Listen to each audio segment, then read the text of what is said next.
Parliamentary ప్రతిపక్ష నేత రాహుల్ గాంధీ విదేశాల్లో పర్యటించినప్పుడు దేశంలో ఏదో ఒక చోట దాడులు జరుగుతున్నాయని బీజేపీ ఎంపీ రఘునందన్ రావు ఆరోపించారు.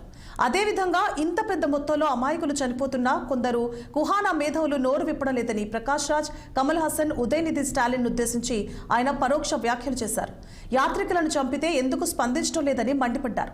రాష్ట్రంలో నడుస్తున్న మదర్సాలపై దృష్టి పెట్టాలని కాంగ్రెస్ ప్రభుత్వాన్ని డిమాండ్ చేసిన ముక్కుపచ్చలారని పిల్లలకు దేశ వ్యతిరేక బుద్ధులు నేర్పుతున్నారని ఆగ్రహం వ్యక్తం చేశారు.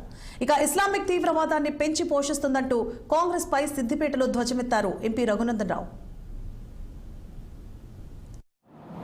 ఉమ్మడి మెదక్ జిల్లాలో జరుగుతున్నటువంటి పలు సంఘటనలు దురదృష్టకరం, బాధాకరమైనటువంటి సంఘటనలు. జిన్నారంలో కానీ, గుమ్మడిదల్లో కానీ ఒక వర్గానికి సంబంధించినటువంటి వ్యక్తులు దుర్మార్గమైనటువంటి ప్రయత్నాలు చేసి జిల్లాలో ఉన్నటువంటి ప్రశాంతతని దెబ్బతీసేటువంటి కుట్రలు తయారు చేస్తూ ఉన్నారు. దానికి ముక్కుపచ్చలారని చిన్నారులతో మొదలుకొంటే మదర్సాలు నడిపేటువంటి పెద్దల దాకా ప్రతి ఒక్కరి ప్రోత్సాహం దాని వెనకాల ఉండడం అనేది దురదృష్టకరం. హిందూ ధర్మం పరమత సహనాన్ని పాటించమని చెప్తా ఉంది. అహింస పరమో ధర్మ అని చెప్తా ఉంది. దాని అర్థం మీరు ఏం చేసినా మేము భరించమని కాదు. అదే శ్లోకంలో చివరికి చెప్తారు, నీ ధర్మాన్ని కాపాడుకోవడానికి హింసనే ఆయుధంగా వాడాల్సిన సందర్భం వస్తే తప్పకుండా హింసని ఆయుధంగా ఉండాల్సిన అవసరం ఉంటుందని చెప్పి అదే శ్లోకంలో చెప్తారు. చాలామంది మనోళ్ళు అహింస పరమో ధర్మ అని చెప్పి అక్కడికి ఆపేస్తారు.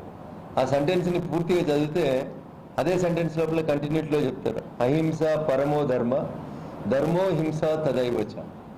ధర్మాన్ని రక్షించాల్సి వచ్చినప్పుడు హింసనే నీ ఆయుధం కావాల్సి వస్తే వాడడంలో తప్పు లేదని చెప్తారు.